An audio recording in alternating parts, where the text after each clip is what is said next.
Reunion. Hello, y'all.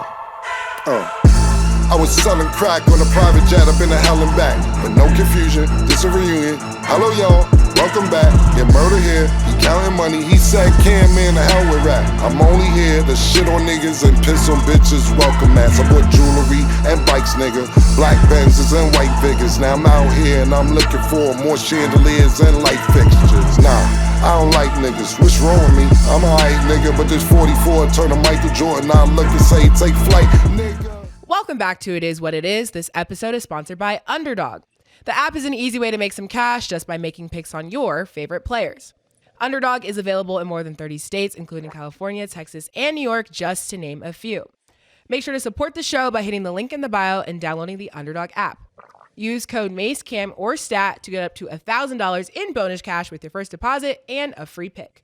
I'm Treasure Wilson, aka Stat Baby, along with your hosts Mase and Cam. Killa, what's good, man? What's good, man? How you doing today? Good, man. You wouldn't believe what White said today, bro. What'd he say? I don't even know if I'm cleared to say it. What'd he say? Pause everything I'm about to say. How did it go? He's ready to defend himself. White said, yo, I've been celibate, so I got gallons in me. That's nominee for the year at the end of the year. My question, but like seriously, on another note, why do you feel comfortable telling you that? He wasn't saying it to me. I knew Who is he talking to? He was talking to a female, and I was ear hustling. Okay. All right. I was just trying to get the environment right. I was like, word? First of all, I'm going to be honest with you. The word celibate is paused for a male. Like, for you to even see, that's a female word. Celibate. Oh, man. Hey, I've been celibate. Like, that's super female. Speaking of nominees, though. In the burbs a while, celibate for a black man. I did say pause, but I got some nominees, though, too, though. Murder. Are you going to say it? What did he say? I was laying in my bed, and God said, I'm coming. I'm coming. I'm coming. I don't know. Dun, dun, dun, dun, dun, dun. That one was kind of dry. Yo, super flat. That was a little wild. Yeah, that was flat. I That's know that's what I can remember, but it was quite wild, though. Okay. Maybe we will give you a redemption period later. Yeah, if you got something else, that one fell flat. Yep. God ain't like that one. Yo, I mean, we got some others, but, I'm going to refrain from that. I'm just trying to look at sports. All of a sudden. All right. Got it, White. Today we are joined with our analyst, Maurice Clarett. Maurice, how you feeling today? All is well. All is well. Yeah. Mo, what's good, baby? How you? What's good? Yo, we was talking. I don't know if you just heard what Mase brought up, what White just said. I heard it. That was wild. I heard it all. But you know what's crazy, yo, Nick? Yeah, but sorry. You know what's crazy? Because what White said was crazy. So, Murder, tell me what's crazy. What White said or what Mo did. Let's go to the videotape of Mo, because I think it was late. Look, yo, Murder. Yo, Mo, what is you doing? She watching on that laptop. Bro, what you watching on that laptop? Yeah, with your leg humping on that. Got your whole looking up, making sure nobody watching it. Nah, too late. We caught you, nigga. Socks on, you barefoot. That word. I heard Benay. Eric Benet.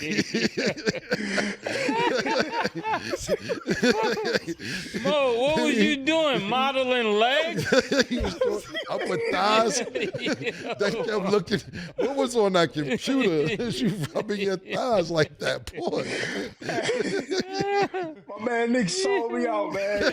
Sold me out, Nick. Nobody. Literally nobody. Nobody's safe around here. Mo, I know you ain't. What was you doing? Pause. Was that lotion? You got grabbing the substance. I stand up the whole show.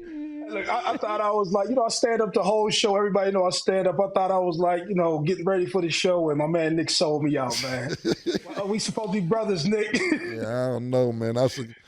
Nick from New York, you know you can't trust him. What White said was crazy, and your gestures was wild. So, Yeah, you got top gestures and top sayings of the year so far. We got another month to go. Facts. Well, what a great way to start this show. But let's start with this Thursday night football game. The Commanders lost 26-18 to the Eagles. Again? Yeah. The Eagles are now 8-2. Maurice, was this a loss you expected the Commanders to have, and what did you think about how the game went?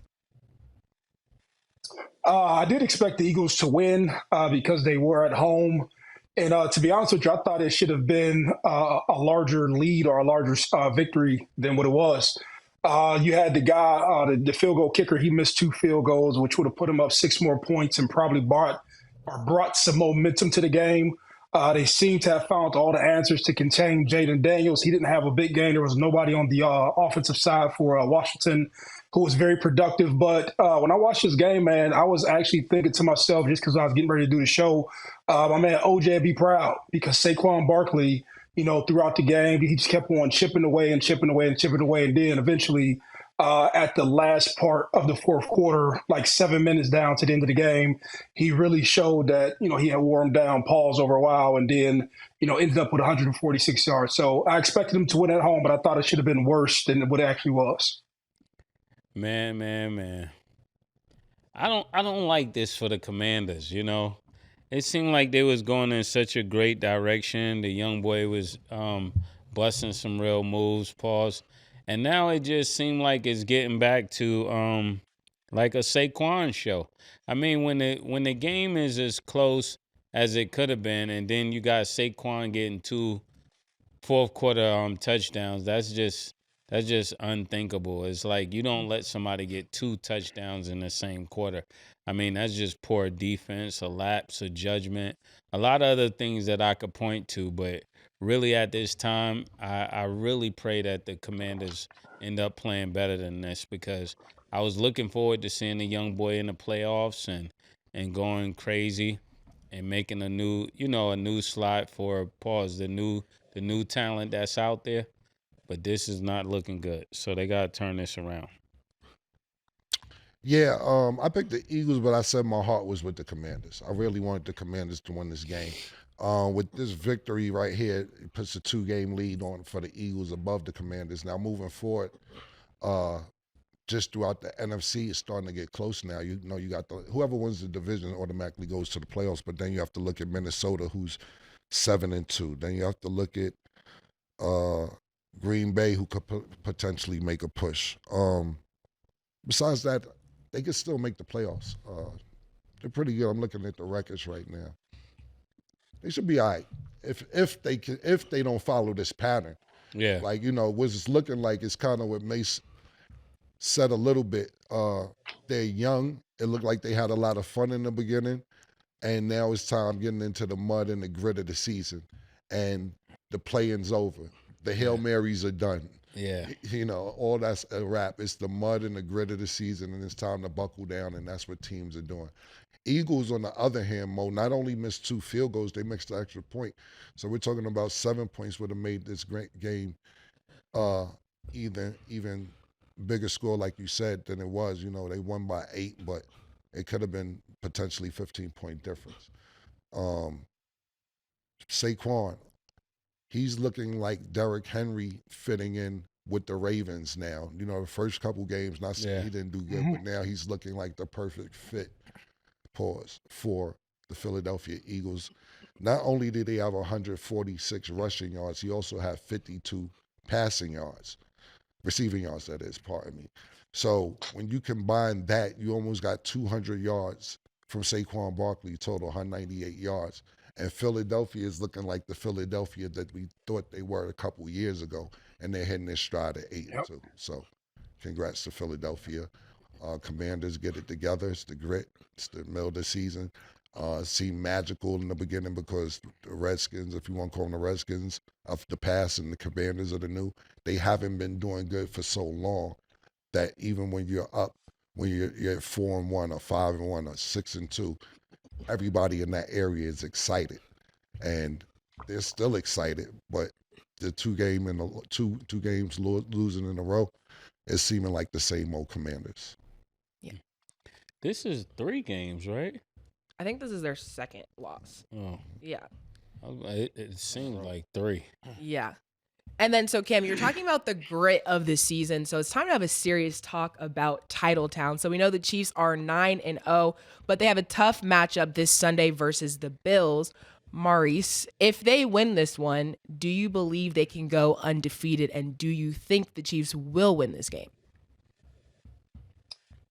First off, Sam, but I think they're going to go to Buffalo and win. That's my first observation or my first comment. The second part is that I really believe that we've not seen their best football, right? Cam kind of said it when he was talking about Washington, how the people over in Washington, they get happy because their team has a mediocre record. And when you look at the Chiefs are a dominant team, but they're finding ways to win. So what I think is actually happening is that Andy Reid is sitting there unsatisfied, even though they're sitting as an undefeated team right now. I think he's, along with the offensive coordinator, I know Andy calls the plays, but I think they're in Kansas City unsatisfied, saying, hey, we're champions and we're winning off of pure grit. Everybody has schemed up and found out our offense and found out how to trap us and minimize what Pat Mahomes do. And I know they're sitting there like that, but I think that they, on the back half of the season, I think they're about to kick it into another gear. And then when you look at their schedule after the Bills, I only see when they go to the Steelers on Christmas Day and when they play I just looked at who they play after that, top of January, the Broncos. I look at those being competitive games just because you're getting ready to head into the playoff time, but I think they can go undefeated. Yeah, as a firm president of Titletown, I would like to say that this is the first time I'm nervous about a game, and not because it's the Bills. You know, we got 4 tough games coming up. We got the Steelers, we got the Broncos. We got who else? The Bills, the Broncos. Who else? Chargers. Nah, we're not worried about them.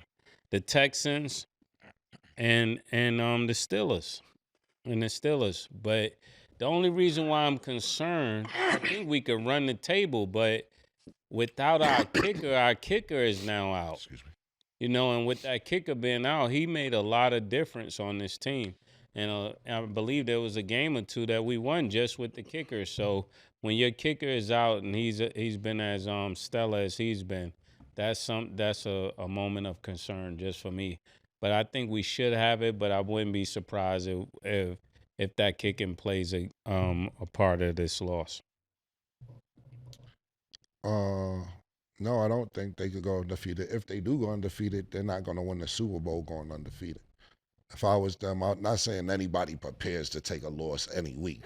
Nobody goes into NFL week saying, let's lose this week so we can win the Super Bowl. That just doesn't happen. But to go now, we got more games. Would it be 20-0 for them to win the Super Bowl?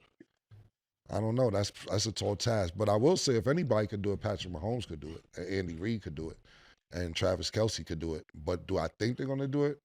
I don't know. And if they do it, I'm not saying they're not going to win the Super Bowl. That's just my opinion. It just hasn't been done. And things are made to change. Absolutely. If they do it, I would love to be alive to see it. None of us are old enough to be alive to see that. It actually happened before, but none of us was born in 1972 to see the Miami Dolphins run the table and win the Super Bowl. The closest that we had to that was the Patriots when they ran the table, went 16-0. I think it was 16 games at the time. Made it to the Super Bowl, and a nigga caught a fucking pass pause on his helmet. And it was crazy. And it was like, yo, everything that could have went wrong for the Patriots that game Went wrong. And it was like, this ain't the time for shit to go wrong. We just ran the table. So if it can happen, I would love to see it. Do I think it's going to happen? I'm not sure. And this Sunday, I'm just going to pick the Bills to win because Josh Allen is good in the regular season. To me, it's not about Josh Allen beating Patrick Mahomes in the regular season. Patrick Mahomes beats you, in the playoffs. That's when he wins.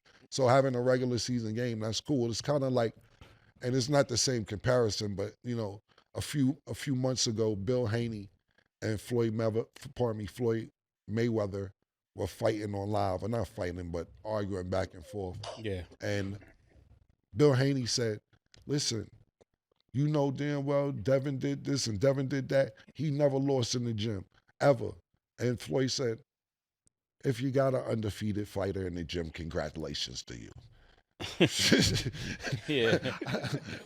Congratulations. Floyd said, I never lost under the light. Yeah, exactly. And that's what I'm talking about. So you could win it, and I know this is a difference, but it's kind of the same thing if you're thinking about it.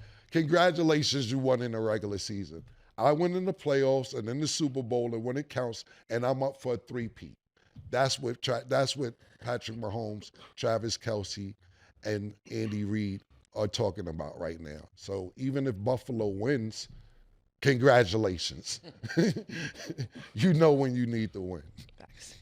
Okay, y'all. So today is the day. This is the last possible opportunity to get you guys' predictions in for this Mike Tyson versus Jake Paul fight. There's a lot of questions around this fight. We know they have a 31-year age gap.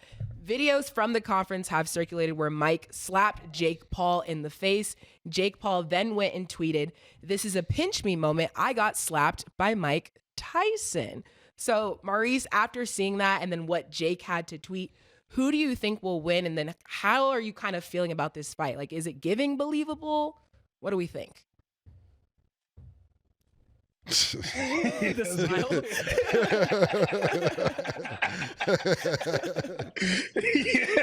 Yeah. I'm going.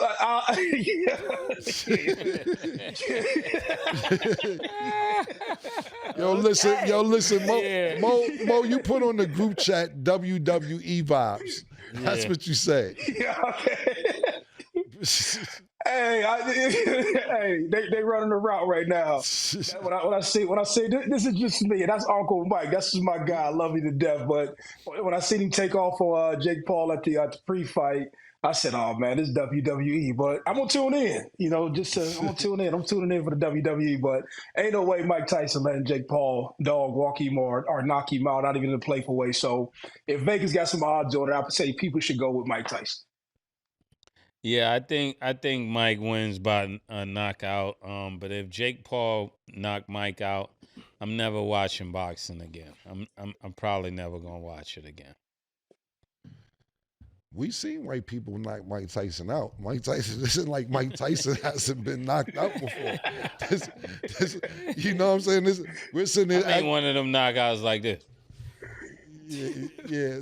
We see Mike Tyson been knocked out a few times and not sleep, but he hadn't got up for a 10. That's what I mean, sleep. It's been a few times he hasn't got up for a 10 count, and it's been times Mike just said fuck it in the middle of a fight. I seen him do that shit too. Like, hey man, fuck this shit, man. I'm tired. In round 9, man, we got 3. Man, cut this shit short. I'm good. Tell homeboy he got it.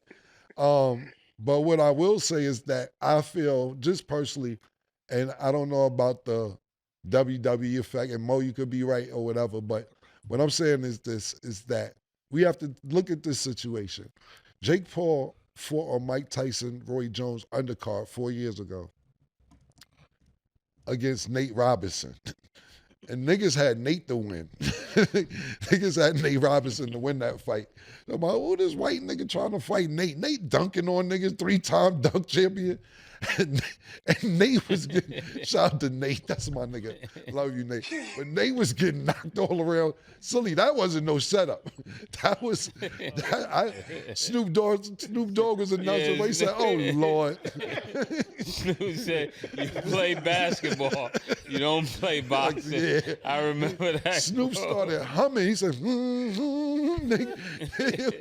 and 4 years later, you have Jake Paul actually fighting Mike Tyson. So to me, what I will say about Jake Paul and his team is that they know how to market. They handled the whole face-to-face pause that I did the other day. His whole team was there making sure preparation was right. Him as a businessman, you cannot front on him, and he has a great team. And that's what any business, nobody could do it by themselves. He has a great team around him. I'm talking about people was making sure security's right. His manager was making sure that the time was right for the face-off. His assistant was making sure his hair and everything else was right. He had about 4 or 5 other people doing stuff too. So shout out to MVP Promotions because they're the ones promoting this fight with Netflix. And that says a lot also. They have the opportunity to put on their resume that they promoted a Mike Tyson fight.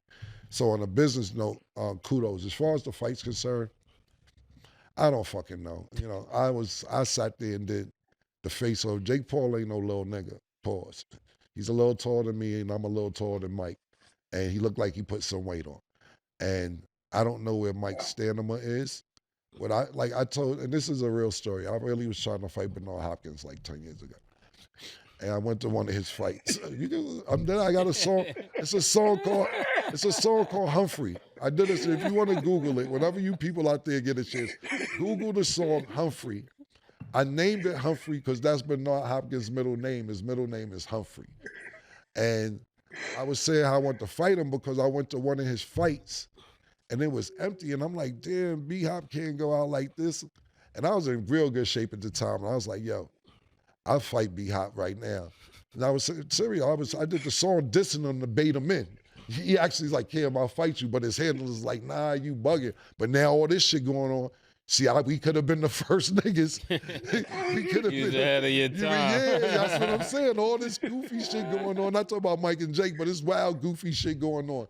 Fucking Lamar Odom out there having fights with pastors. It's all type of shit going on. I see Lamar Odom out there fighting the Lakers shorts. He had the Lakers shorts sagging, and they wasn't even the Lakers shorts. They was the Olaf's Laker joints sagging. I'm like, yo, this shit getting goofy, B. But I said we could have been the first. But what I was gonna say is my strategy was I'm gonna just jab, but no, I was gonna do 8 rounds. I said I'm gonna jab him for 7.5 rounds, B. Just jabbed in it. Because you got to realize Bernard Hopkins, he hadn't knocked nobody out in his last 10 fights. I'm like, he's just a gritty fighter. He's a nigga, Bernard Hopkins, you know how much of a boxer he is? He walks around with a tennis ball like this all day, just chilling to keep his chin down. When I'm talking about just on a regular day, when nothing's going on, he goes to restaurants like this with tennis ball, Porsche. So he practices not getting hit in the chin. And I'm like, Dame Dash was telling me, Cam, you're bugging. I know him personally. He's not just like that in the ring. He like that in the streets. I said, I'm like that in the streets. So my plan to bring this back to full speed, my plan was to jab and run for 7.5 rounds. I'm like, I'm going to jab the nigga. I'm going to just jab the nigga. Woo! And then the last 20 seconds, get it on like I did something. And I was going to win because he would have been so mad trying to knock me out, and I wouldn't have let him knock me out. I would have been doing all type of woo. The crowd would have been booing as long as I'm racking the points up. I don't care. I'm on Floyd Mayweather time. Listen, I'm here getting points. I don't care. And if I win the fight, I win the fight. That was my plan. The point being is, if Jake Paul has more stamina than Mike Tyson, and you don't go in there and try and get in a phone booth fight with him in the first 3, 4, 5 rounds, and you just wear him out and try and box on the outside, maybe he does have a chance. Everybody's sitting here today, Mike gonna knock him out, Mike gonna knock him out. Who knows if Jake Paul gonna try and engage in that type of fight to let Mike knock him out? You can't just be like, I'm gonna knock you out, because if you don't cut the ring off and Jake Paul is faster than you, then he can stay on the outside, and he's taller than Mike, his arms are longer than Mike, and he's obviously a little faster than Mike, but don't get in that phone booth. Don't get in that phone booth. Secondly, what I'll say is this. Jake Paul knows how to troll. You know, he's like, what did he just say stat about getting smacked? Like, oh, Yeah, I he got said this is a pinch me moment. Yeah, I got like, slapped by Mike Tyson. He got slapped by Mike Tyson. He's a pinch me moment. I remember years ago, his brother was fighting Floyd Mayweather in Miami. During the press conference, he snatched Floyd Mayweather's hat. Then Floyd Mayweather got mad and started chasing the nigga through the arena. And he got the hat like this. Yeah. And Floyd is going so crazy. And then after that, Floyd smacked him. Jake did some crazy shit to Jake in the hallway in Miami. And then Jake Paul went and got a tattoo of Floyd Mayweather hat on his arm talking about, I got your hat. Like he knows how to troll. And lastly, what I'll say is this, is that, you know, doing the face-off last week when I was doing it, and like I said, thank you, Mike Tyson, thank you, Jake Paul, thank you, MVP Promotions, it was dope. I was saying to myself, because before we did it, it's all type of instructions. Jake Paul that day had put up an Instagram post of him tongue-kissing Mike in different places on some AI shit. Oh. It was some AI shit, like he was just walking up to Mike, tongue-kissing him in places. And right before the press conference, right before the face-to-face pause, Jake Paul aired it. So when I get there, it's Jake Paul got like 17 bodyguards there because they like Mike come in here mad. Mike might come in here pissed off because he might not like the post. So they're giving me instructions like, Cam, if shit gets heated up here, step back like this. They're trying to, like, you know, like professional bodyguards or whatever, like you put your hand up in this motion and you slide back. By the time you do that, we'll be there to break everything up. And I'm saying to myself, I say, yo, man, I'm gonna break this shit up. Y'all niggas, y'all be easy. Shit pop off. I got this. We good. Trust me, we all right. Then when I seen Mike slap a nigga today, I was like, oh shit, maybe he might not have been all right. Because Mike, whether it was real, fake, or whatever you say, Mo, when me and Sim was talking about it before the show today, and we was like, what if you in the street and Mike Tyson slapped you and start bobbing and weaving? Because he slapped him and hit him. Yeah. And they was like, yo, do you run behind a car? Do you be like, yo, Mike, you doing too much? What do you do if you in the street and that happens to you? So I was sitting there saying to myself, I was talking about breaking that shit up, but Mike looked like an angry individual in that joint. Jake Paul didn't even do nothing after that shit. Yeah, you don't know which Mike you're going to get. Yeah. Pause. It might be sophisticated Mike or lunatic Mike. He said he tripolar, so. Yeah. That's a good point, though. But also, that's kind of what made it a little hard to believe for me, because everybody came and like was holding back Mike Tyson, and then Jake was just kind of sitting there and didn't reflect or do anything after the fact. So I was kind of like, if somebody slaps you, I mean, I know it's Mike Tyson, that's a different scenario, but like your instant reaction is to kind of hit back. He kind of just took it. But if you think about it, he did exactly what Killa said. Now that I'm thinking about it, that's what Jake Paul did. And then they snatched Mike. Well, what I'm saying is this, and I'm not saying every boxer. Well, I'm not saying every boxer isn't a street nigga, and every street nigga, whatever. Every boxer, and the reason I'm prefacing it because there's street niggas that are boxers, so I'm not talking to all boxers for they get mad.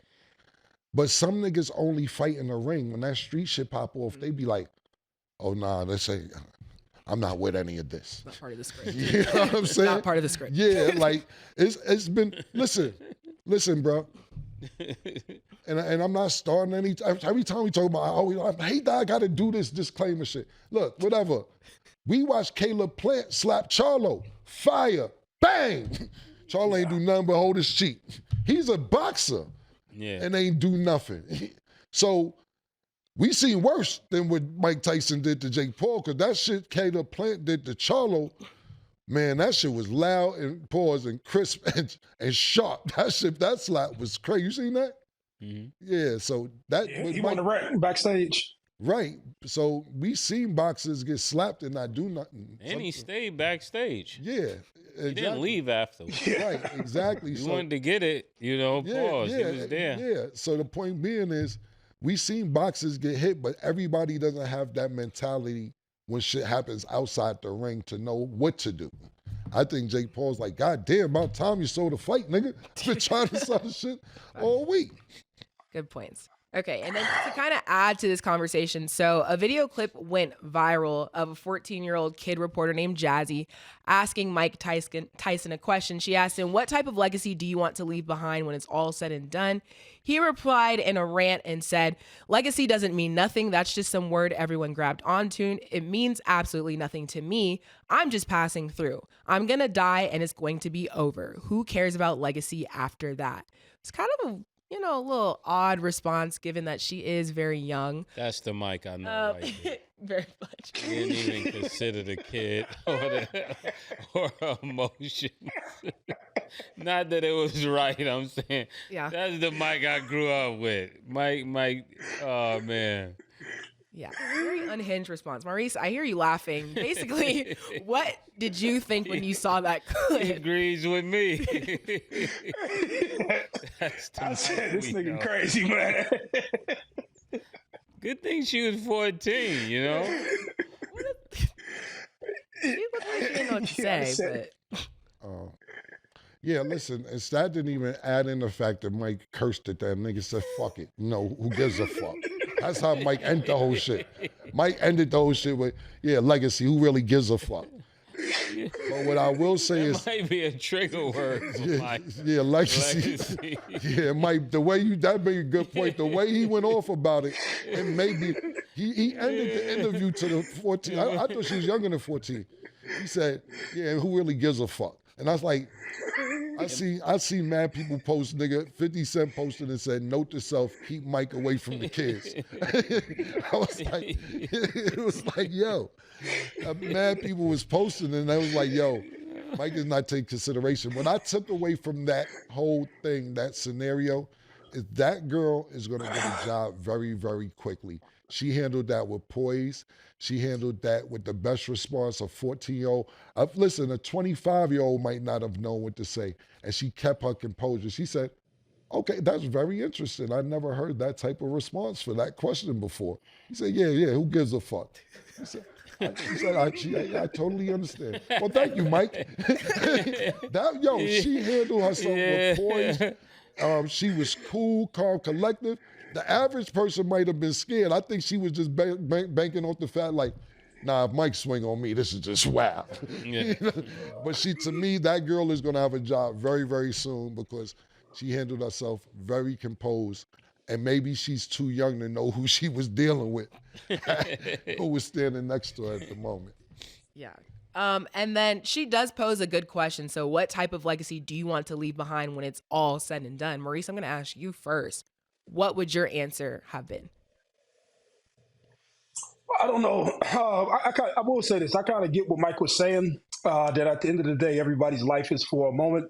But for me personally, man, just that I helped other people. Like, I overcame personal struggles, when things went wrong in my life, but eventually got myself back together. But, I assisted more people with what they was trying to get accomplished. So that's kind of where I'm at in my life right now. And I think like the ultimate place, once you accomplish everything you want to accomplish, you leave a legacy of just helping other people, attain whatever it is that they're trying to attain. I would say something similar to what Mo said. I feel opposite of what Mike Tyson said. I believe I want people to remember I was here. I'm not sure exactly all of what that entails at this moment, but you definitely want people to know you was here and you made a difference. Yeah, I don't know the exact answer either, but what I will say this, if you're not a Kennedy, if you're not Babe Ruth, if you're not going to have an avenue named after you, you got about, and if you could be one of the greats, Yeah. a great, you got about 30 years after you die if you're great. You start fading out after about 50 years. And then new things come along, and then new history is being made to where we say to ourselves, Michael Jordan's the best basketball player who ever lived. To us, or some people say LeBron, whatever. But then you have older people who say, nah, y'all didn't see Bill Russell. Y'all didn't see Wilt Chamberlain. Me and Sing get into this argument all the time because he's mad that certain things, certain young people don't remember. And he's on a tour right now because he's mad. He's on he's on a tour because I told him people under 20 years old do not know Jesse Owens. So he's asking everybody under 20. Do you know Jesse Owens? Oh, he gonna go crazy. Oh, You don't that's know. crazy. He Probably texting has you. a lot to say to Oh me in man, general. he's gonna go crazy. You don't know Jesse Owens? But see, this is what I'm talking about, Mase. That's crazy. But see, this is what I'm trying to explain, that some history is going to be erased as time goes on. And leaving a legacy behind, I know you want to be known, but it's going to, even if you're known, it's going to fade out. It's a time Muddy Waters was that nigga. You know what I'm saying? Nobody knows Muddy Waters unless you watch the movie Cadillac Records. I didn't know Muddy. You know what I'm saying? Some people don't know Patti LaBelle. Some people don't know Marvin Gaye. Some people don't know who Sammy Davis Jr. is. And these are people when I was 3 years old. You don't know, you never seen a Honeymooners. You don't know what Leave It to Beaver is, that, do you? Jackie Gleason. Yeah. It's Larry pointing and laughing. Alfalfa. I really don't. Yeah, do you know Mork? Sorry, You y'all. know Mork and Mindy? Yeah, this is the You point. know the Fonz? The point being is, you know, right. do you know Fraggle Rock? My mom says that, and I don't even know what that is. It's like She says, me and I'm not Mama, Mama sat in the building too. Yeah. So, but the point is, some history is going to be erased as you get older. So when you say legacy, let's hold on to legacy as long as you can. But you're out of here if you don't have a Babe Ruth candy bar. And listen, I had that argument with Sin too about niggas got to know who Babe Ruth is. I'm like, he asked my son said, what, a candy bar? He got pissed off with my son and got mad at that because he didn't know. My son came to me one day and said, yo, Dad, did you know Ice Cube used to rap? I said, yeah, Cam, I know. I said, Will Smith too? He said, Will Smith was a rapper? I said, yeah, they was rappers. He said, the movie people. I said, yeah, his certain things are going to be erased as you get older. So I dig you want to leave your legacy, and I want the people too. Throw me an Avenue or something. Listen, I don't know what Frederick Douglass did. He got an Avenue in Harlem. I don't know what the fuck the nigga did, to be honest with you. I don't know what Adam Clayton and them niggas did. They got an Avenue. That's the only reason I know niggas. I dig it. I want my legacy to hold on as long as it can. But you got about a good, if you're great, you got 40 to 50 years. After 70, it's a dub, B. Yeah, that's true. Yeah. My son told me something similar like that when I was looking at these Brooklyn artists. He said, there's one you didn't sign, and he's good. Pause. I said, who is that? He pulled up Biggie. On blood. He said there's an artist out there. He can do everything you say an artist should be.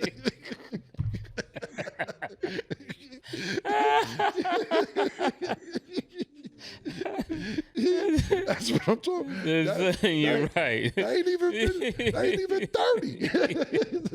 30. But the good thing is that you do have Google. So at least you could go check shit out. I remember Mase told me his son said, how can y'all believe anything before the internet? Like, how you believe it? Like, and I get that, like, word, we got to take your word because that's what you said. Yeah. Legacy, hold on to it as long as you can. Yeah. If you ain't one of them niggas, you ain't. Because listen, I'm just giving you generational on top of generational. Well, when we talk about McDonald's family don't own McDonald's. The Kroc family owns McDonald's. Yeah. You know what I'm saying? Yep. So you sitting there saying, I don't even know my name, B. You know what I'm saying? Yeah. Some niggas, the Crocs benefiting off some shit they great-great-granddad did, GMC Motors and all this. If that's how you keep your legacy alive, you got to create something that people are going to need in the future, and then hopefully they'll go back in history books and be like, okay, this started in 1978. Yeah. You know what I'm saying? So that's the best you can do for me if you want your legacy to live on. Yeah. And then just to kind of add to that a little bit, that's kind of why the internet is so cool, because for my generation, it's all looked at as like nostalgia, because even now, like the camcorders and stuff like that are coming back for us, because I didn't grow up in a time where I had a camcorder, I had like a VHS tape, stuff like that. I only had my iPhone. So for us, it's considered throwbacks. when we have different things like that. So I think this generation is trying their best to go back and look, but it's like you don't know where to go back and look if you don't exactly know where to start, because it was a whole different generation for us. But it's kind of cool. Yeah, and the thing about it is, I gotta ask a question. hold on real quick. It's like boo-hoo, she only had an iPhone. Like, fam. Oh, my I God. didn't know life before that. I had No, I dig iPod. it. Like, yeah, listen, my that's son what go we crazy. grew up He don't on. got, it's no Wi-Fi. Like, listen, like I told you, we was talking to my homeboy's daughter, and she was panicking on 50%. Like, man, you ride the, when you go to school, when me and Mase went to school, you go to school, you might got to take the train, the bus, and that's it. You see them niggas when you get home. If you don't get home by 8, they start panicking. That's just the way it go. Yeah, like locks on the phone and all that. yeah, yo, it's getting dark out. Why that nigga ain't home yet? That's just, it wasn't calling to see where somebody's at. And I was like, but that's what I'm saying. When you grow up in it, I was saying even about like what you said, you born 2002? 2001. 2001, like. Oh my goodness. But the point being is, by the time she got to like, I'm not saying she was 3 or 4 or 5 years old, that she didn't know who our president was, but the majority of her growing up years, teenage years, Obama's the president. So when you get a white president, and then it's another white Where president, did you're like, the what's white all this people white come from? president shit, yo? Niggas is white presidents and shit out here. Fuck is up with all this? Now niggas all white 2 times in a row. Like, that's what I'm saying. So people grow up in different times, and I'm privileged enough to see technology change, to see growth of black people and minorities and get chances. Because listen, that's the one thing. Even though me and Mase have a lot of fun up here and rekindling one thing, that's the one thing I used to be like when I lived. I ended up living with my grandparents, so I'm like a generation away from actually. They're like, it's like, yo, you know what I'm saying? It's like, nigga, like I said, I talked about on the show before. My grandfather, that nigga ain't want me to fork to hit my teeth when I was eating. Like I had to eat gingerly. Like that's, you know, me and Mase used to write down what niggas, the worst shit that we used to say in the house to each other. And I used to be like, I told my son, I said, yo, if I'm ever not cool, tell me, my nigga, because I don't want to be not the cool parent. Not saying I don't want to be strict and be disciplined, but I don't want to be that nigga like, you know what I had to go through? Like, yo, I hated that hearing that shit, yo. I hate, yo, you know what I had to go through when I was your age? Shut up. Act like I'm listening and I ain't listening. My bad, Mo. You wanted to say something? No, when we was talking about these legacies in general, like what went through my mind, I was asking myself, is that more cultural, right? And I wonder if, like, do white people feel the same way? Because, like, when you look just through their lineage, I'm talking about white people, Hispanics, and other cultures in general, like, they honor the people who come before them, right? And as you start talking about sports competitors and just musicians and just things that are normally competitive and, you know, it's me passing you or you passing me, whatever that is, I just asked myself, I was wondering, like, I wonder, is that cultural? Like, do black people only feel that way? That was the question. I think all cultures pretty much care about legacy. They just go about it different ways. They kind of go with the thing that Killa said, which was a great take. They put their name on things they know won't move. They put their name on things that they know is going to be around for a long time. Ford automobiles, you know, just they put their name on things they know. Hennessy, Heineken. Yeah, in the future. Versace. But didn't we make some of those stuff too? Like, I mean, aren't they always trying to erase our history, our legacy? Hey, that's a whole nother conversation. I mean, if we're being honest, because you were paid for the work. That's the real slight of life that people really don't understand. You're getting paid for somebody to use your life for their legacy. I think they stole a lot of our stuff too, a lot of our legacy. But thank God we got Killa season, because I would like to see what it looked like in 100 years for a nigga to Yeah. Listen. That's why I said the internet. Like, seriously, like on a real note, it's like you sit there and ask Zion. It's funny you said that about your son. You ask Zion. He's born in 2002, I believe, or 2003, 2002, I believe. But his favorite album is Ready to Die, Biggie Smalls. That album came out in 1996. Yeah. So he has the privilege to go back and be like, oh, this is aight. No, we had to get up and go to HMV or Tower Records and wait till the morning and buy the CD and all this shit, you get everything for $8. I ain't mad at it. Some niggas that in the music business get mad at it, like, oh, they're stealing the streams. It's part of technology. We got to think about this. The biggest cab company in the world, the people who own it never had a cab. It's called Uber. Niggas never had one cab. Yeah. You know what I'm saying? Never drove anyone anywhere. They come up with the app. You sit there, you get your food delivered to your house. You think it's convenience, and the phone put a lot of people out of business. Sinner's mad at that also. Sinner said he's going to visit the last Blockbuster in Portland because there's no more Blockbuster. And he's mad, Cam, you don't miss going to Blockbuster. I said, Sin, I might as well just look for my library card if that's the motherfucking case, nigga. What the fuck is you talking about, man? No, I don't miss having to go fucking to get the DHS. Be like, oh, I'm late. I got to take it back before I get fined more money for not bringing it back. Except when I can just go to my phone and then watch it on my phone. And then you know what's even crazier? If it's not on my TV, I can mirror my phone to my television. See, Sin's not technology savvy, so he gets mad at all the new shit. He's scared of change and shit. But what was the exact question, Mo, that you asked?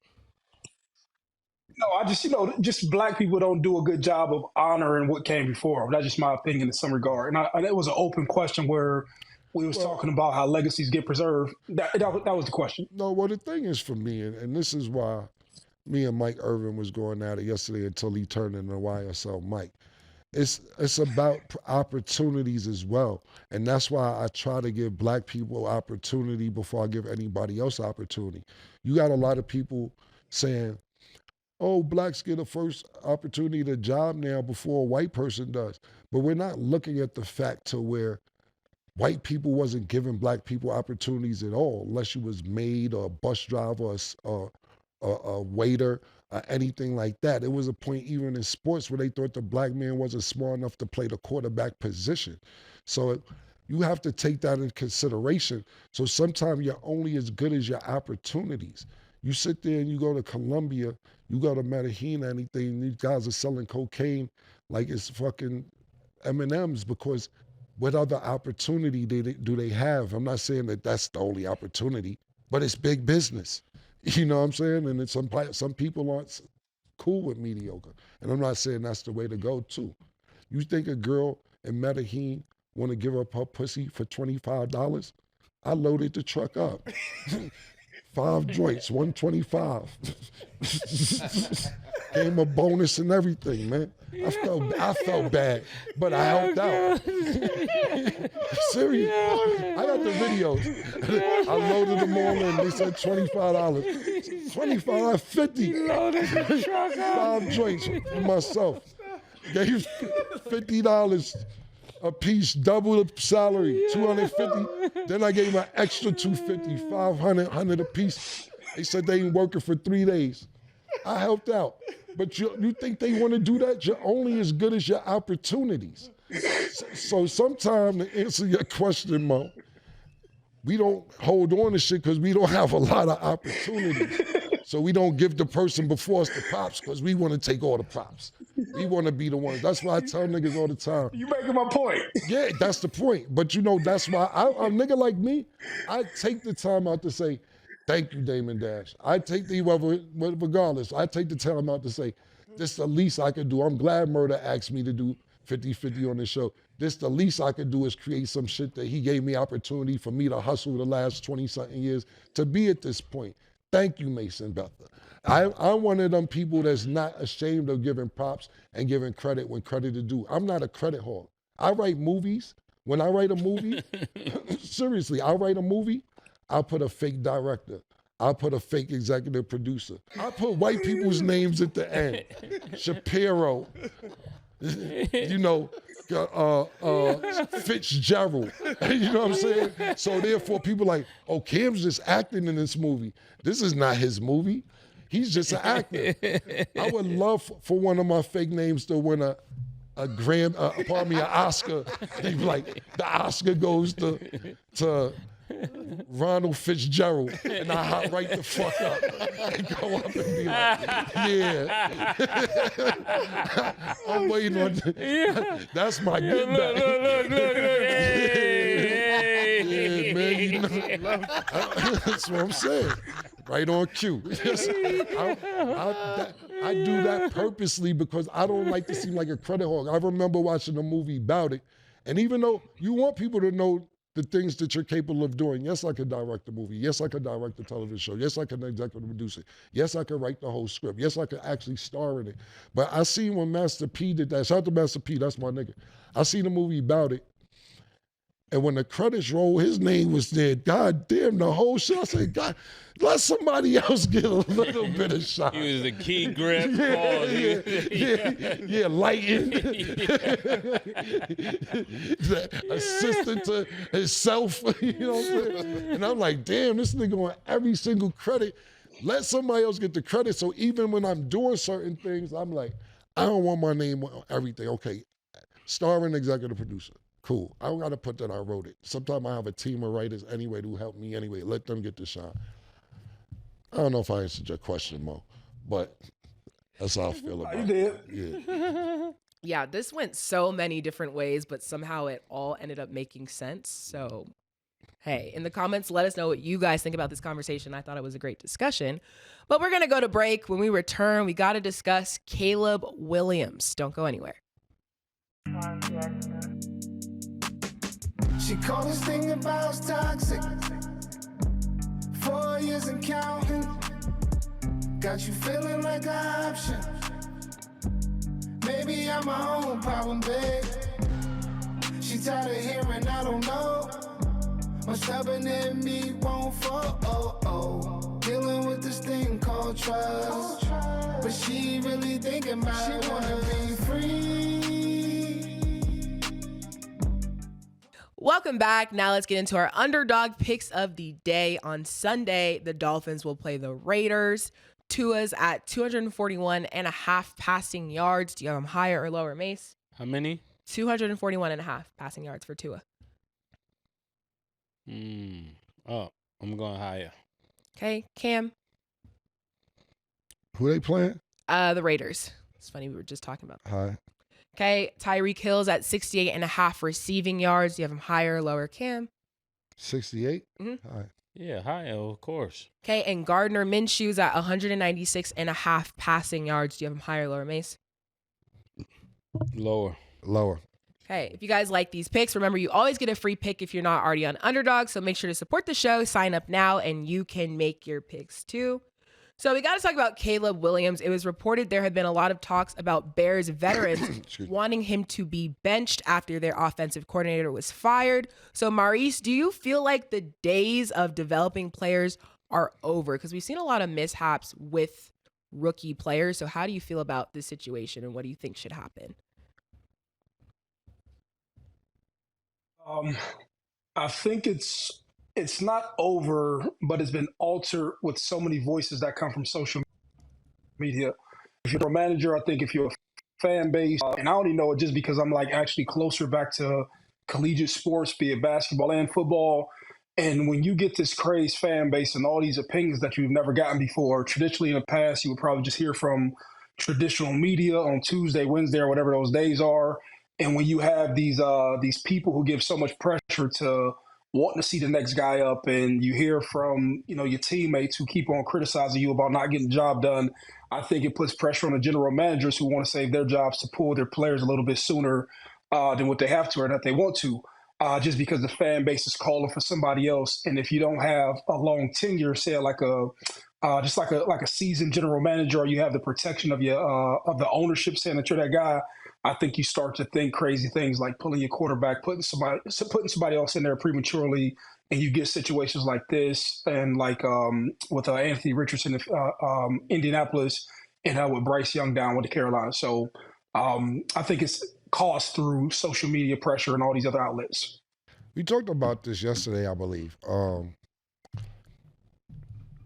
It's with the Bears organization, just a great question Stat presented. Is it no player development? Nobody developing shit no more. You got to come. If it ain't your parents and you ain't hiring somebody to develop you as an athlete, a trainer or something, niggas ain't developing. They want you to come in ready to go. And the Bears are an organization year after year. It isn't just about players. It's about coaching staff as well. This second offensive coordinator in the last 10 months. This their second starting quarterback in the last 3 years. And these are all good quarterbacks. We seen the job that, what's that nigga name in Pittsburgh? Justin Fields? Yeah, that nigga on the Justin bench Fields. now. Yeah, that nigga on the bench. I ain't hear about him in a minute. Russ took his spot, so pardon me, I forgot that nigga name. But that's what I'm trying to say. You forget about niggas. Send that nigga to Pittsburgh. We got the number 1 pick.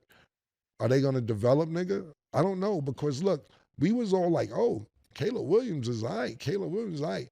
And what happened is they actually could have won that game against the Commanders if not for a Hail Mary. And we might have been talking about Caleb Williams differently as opposed to how we've been praising Jaden Daniels the last few weeks. Mm-hmm. And all because of Hail Mary. And that's why I always say football is the ultimate team sport, because that has nothing to do with Caleb Williams. That got something to do with the nigga over in the crowd talking about, yeah, well, we won, we beat y'all niggas, not on point. The niggas scrambling. By the time you get back to, you're actually the one that tipped the ball to make y'all motherfuckers lose the game. I'm talking about to the Bears. Now the veterans talk about, niggas got to sit Caleb Williams down. He getting niggas fired. Nah, the nigga, it's his first year. And I get it. Y'all guys are veterans. And when you're veterans and on your way out, you want to make the playoffs and you want to have a chance. But let's stop acting like we had high expectations for the Bears coming in here. Let the kid work.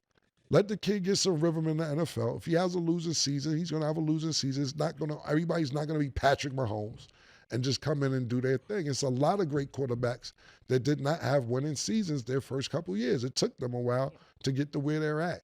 So are they going to do player development? That's a great question, which I don't have the answer to, but it's a lot of impatient people out there. Yeah, I think they definitely got to find a balance because, like you said, Killa, there are a lot of people impatient, but this development has to happen. It has to happen in sports. It has to happen in entertainment. It has to happen in a lot of places because with that development, those people who are developed seem to go much further and last much longer in whatever field they're in when you're developed.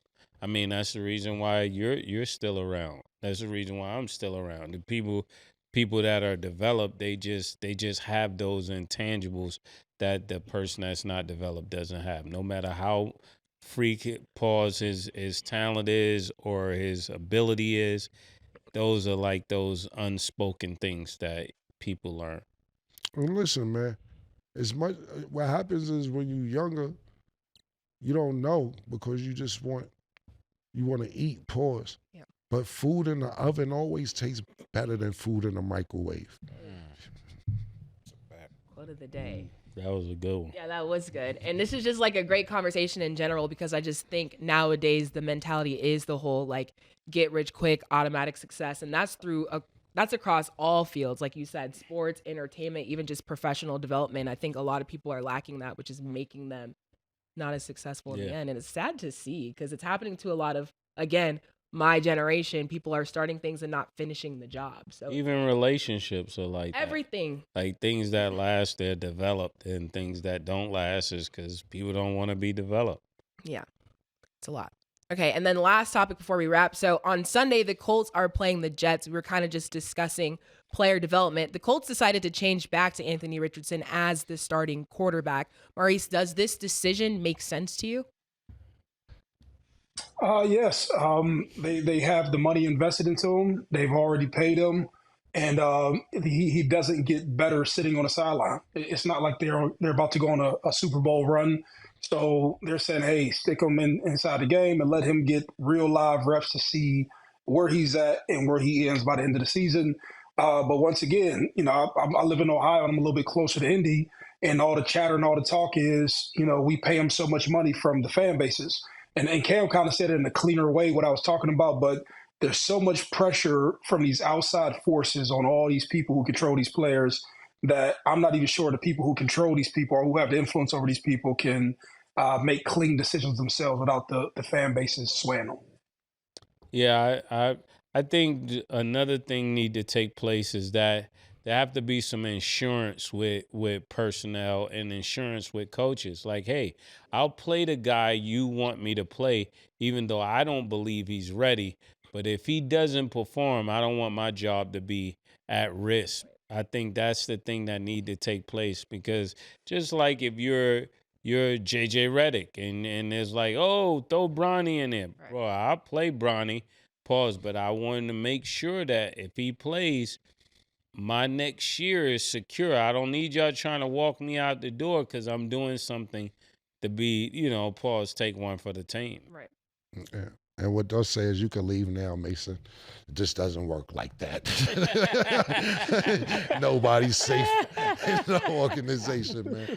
I was looking at a fucking special one day, and like I said, I know Stat don't know this show. It was a show called Three's Company back in the days, and their landlord's name was the Ropers. You remember that, Murder? Yeah. So, because Murder always act like he never had watched TV. He had to read books. Murder watched TV. It was plays to watch TV. More of the story is, the Ropers were on Three's Company, and they were really, really funny on the show, to the point where they was like, yo, let's give the Ropers a spinoff show. They own shit come on after Three's Company. So they gave them a spinoff show, and the spinoff show didn't do good. But ABC, the network, told them if it don't do good, you could come back to Three's Company. But they done found Mr. Furley, who replaced the Ropers. And now the Ropers just assed out. They show didn't do good. Yeah, they found like another Mr. Furley. Yeah, Don Knott, they found another funny nigga. Yeah. They like, yo, hit us back in August. We gonna see if we can line some more shit up for you. So the point being is, I agree with what Murder's saying. Is it realistic? Nigga might just chuckle at you and be like, you're gonna play who we asked you to play, and your job as a coach, that's why we picked you, to make sure this shit go right. But I do agree with what you're talking about, Mase. Is it realistic? I don't know. That's why a lot of people like Bill Belichick, at the time, Doc Rivers, they want to be the player and the GM to say, Yeah. I got the food, let me cook, so to speak. And then when you get the personnel like Doc Rivers, he got relieved of being the GM, like, we let you try it. Just coach now, and we're gonna get Jerry West, God bless the dead, in here, because this is what Jerry West kind of does. So I like what you're talking about, but they need to put that. Maybe a coach is good enough to put that in the contract. To answer the question is, I don't agree with this decision making. Maybe just because I like Joe Flacco like that. I don't fucking know. But I think this is that you're trying to build chemistry, and I understand where Indy is going right now, because they're only 2 games out of the Houston the top of the division. The Houston Texans leading the division. They're 6-4. Indianapolis Colts are 4-6, and they're saying that we had 2 bad games from Flacco. Let's get Richardson back in here now.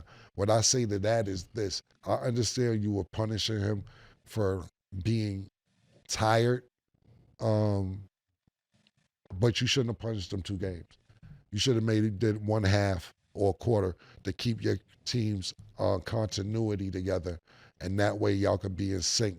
Now you're going from 2 games, a quarterback who was tired 3 weeks ago, to penalizing him or punishing him 2 games, and you lose them 2 games. Now you're bringing him back in, and it's just, to me, it's not going to be in sync. Just my opinion. I could be totally wrong. Maybe he's getting the reps every week that he needs to get to be on point with his receivers, his tight ends, his running back, and so on and so forth. But this, Mike Tomlin is the only one who can pull shit like this off, flip-flopping quarterbacks and shit. You know what I'm saying? You just don't be just taking niggas in and pause and taking them out unless you fucking Mike Tomlin. And unless you're fucking Bill Belichick. If Tom Brady's hurt for 6 games, you tell nigga Jimmy Garoppolo, get the fuck out of here. Tom Brady's back. Oh, you got a problem with it? Take your ass across the country to the San Francisco 49ers. Where's Jimmy Garoppolo at now? We have no idea. He's number QB2 somewhere? Oh, that's a peace sign. Yeah, I see what's up. Yeah. I don't even know where he is Yeah, right now. but that's the Oh, point. yeah, Rams. I didn't even know that. Yeah, he's probably back for the Rams. But the point being is, your job's always at jeopardy at the quarterback position. But I wouldn't have took him out for 2 games if you knew you was going to bring him back. I was thinking if Joe Flacco won these games, he wouldn't be coming back. Yeah.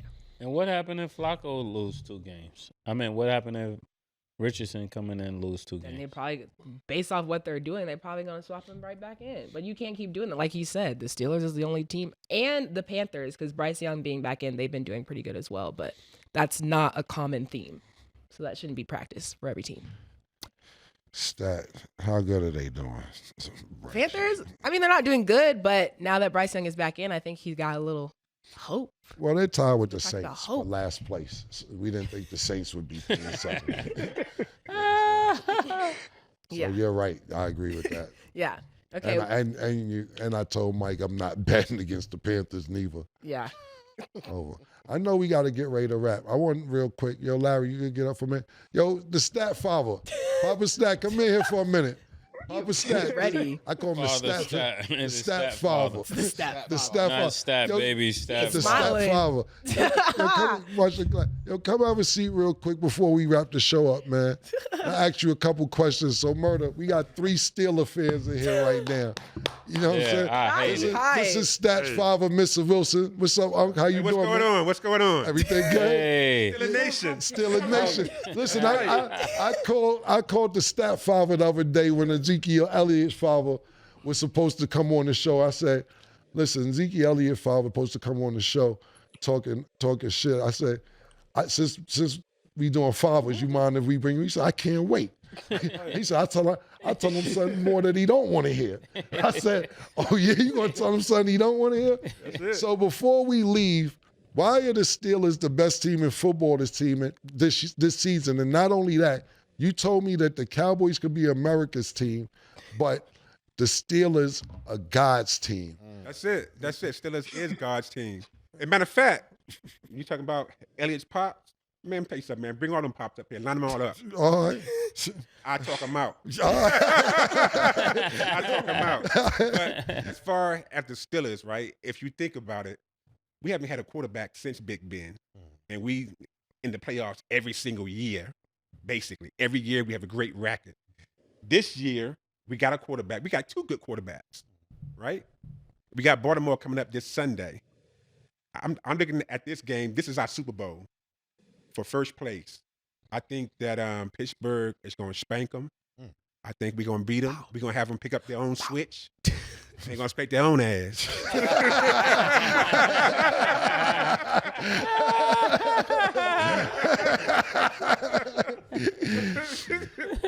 And that's that. And how far are the Steelers going to go this season? Well, I'm hoping Super Bowl. I mean, you hope that every year. You raise every the year. daughter into that. What's Super realistic Bowl. to that? What realistic? I think that the only team that may stop us may be Buffalo. Not Some- Kansas City. Nah, I don't think so. Okay. Not Kansas City. And actually, we play Kansas City on Christmas Day, Yeah. but that game's not going to mean nothing. That's the last game of the season, and if you think about it, they're probably going to be resting everybody. Okay. Yeah. Gotcha. Well, one thing that I will agree with you on definitely is this Sunday is definitely y'all Super Bowl. So enjoy it because you're not Yeah. going to the real one. Yeah. If we do, y'all are gonna be sick of me, my dad, and White. So prepare for that moment, cause we turn it up. Brought you on here turn it up. to your face.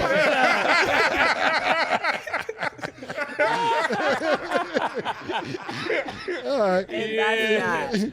Stat Father. The Stat Yeah. Father. Thank you for coming doing. Now y'all see where I get it from. Like I said, that's my dog. That's my dog. Dad, thanks for being on the show. Maurice, it's always a pleasure to have you on the show as well. We will see you next week. Well, Thank y'all for watching. And as always, it is what it is.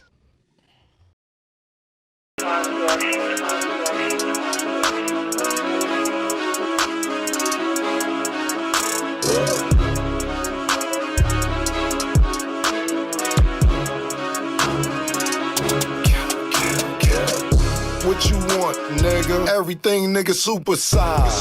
2 Big Macs, like when they doing them 2 for $5.